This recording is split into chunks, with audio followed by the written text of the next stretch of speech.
بسم اللہ الرحمن الرحیم۔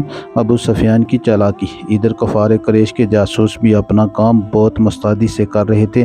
جب حضور صلی اللہ علیہ وسلم مدینہ سے روانہ ہوئے تو ابو سفیان کو اس کی خبر مل گئی۔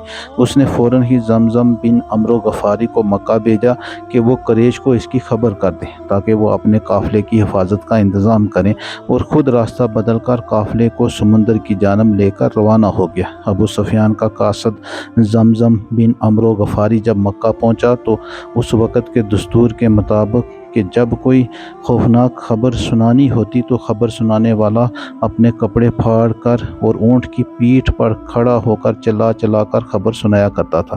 زمزم بن عمرو غفاری نے اپنا کرتا پھاڑا اور اونٹ کی پیٹھ پر کھڑا ہو کر زور زور سے چلانے لگا کہ اے اہل مکہ، تمہارا سارا مال تجارت ابو سفیان کے قافلے میں ہے، اور مسلمانوں نے اس قافلے کا راستہ روک کر قافلے کو لوٹ لینے کا عزم کر لیا ہے، لہٰذا جلدی کرو اور بہت جلد اپنے اس قافلے کو بچانے کے لیے ہتھیار لے کر دوڑ پڑو۔